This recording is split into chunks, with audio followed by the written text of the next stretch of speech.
ফাঁকা রাস্তায় বেপরোয়া গাড়ি চালানোর ঈদের ছুটিতে বাড়ছে সড়ক দুর্ঘটনা। বিশেষ করে মোটরসাইকেল চালকরা নিয়ম নীতি তোয়াক্কাই করছেন না। অন্যদিকে বন্ধু বান্ধবকে নিয়ে ঘুরতে গিয়ে ওভার স্পিডে গাড়ি চালানোর ফলে দুর্ঘটনায় হতাহতের সংখ্যা বাড়ছে এবং হাসপাতালে। গাইবান্ধা থেকে কায়সার প্লাবনের একটি প্রতিবেদন। হেলমেট ছাড়া বাইক চালানোর ফলে মামলা খেলেও তাতেও কোনো কাজে আসছে না। ঈদের ছুটির কারণে জেলা শহরের ফাঁকা রাস্তায় বেড়েছে বেপরোয়া গতিতে গাড়ি চালানোর প্রতিযোগিতা।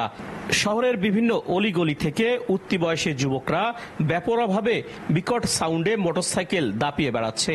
এতে এমন আচরণে ক্ষুব্ধ স্থানীয় ও পথচারীরা। হুট করে একটা এমার্জেন্সি কাজে আসছি, তো এই কারণে হেলমেটটা নিতে পারি নিয়েছি। ছুটিতে আসছি তো হেলমেট নাই বাসায়। অল্প সময়ের জন্য আসছিলাম, তো আসার সময় আবার গাড়ি অটোতে আসবো, এই জন্য 3 জন নিয়ে যাচ্ছিলাম। এখন অনেক বেশি হয়ে গেছে, ওরা এখন সবসময় হেলমেট ছাড়াই চলাফেরা করতেছে। এদিকে ঈদের পর থেকে হাসপাতালে বেড়েছে দুর্ঘটনা রোগীর সংখ্যা।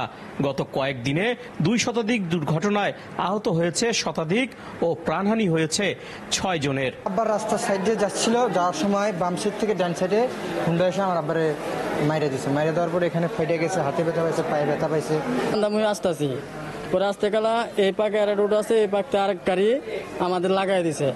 তো লাগাই দেওয়ার পরে আমরা চটকা মিটকা পড়ে গেছি। একদম সাইডে ছিলাম, ওরা আবার এরকম মারিয়ে আমাকে মনে করেন এখানে আঘাত করে আমাকে রাস্তার নিচে ফেলাই দিছে।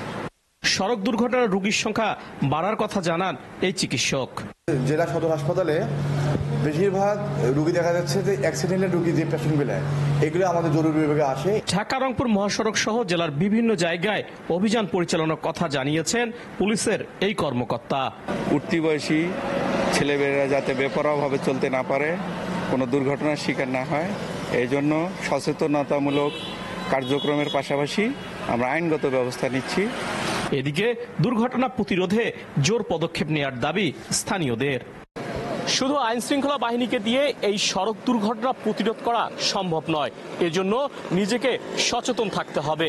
বিশেষ করে সড়কে গাড়ি নিয়ে বের হলেই নিয়ন্ত্রণে রাখতে হবে গতিসীমা, তাহলেই কমবে সড়কে মৃত্যুর মিছিল।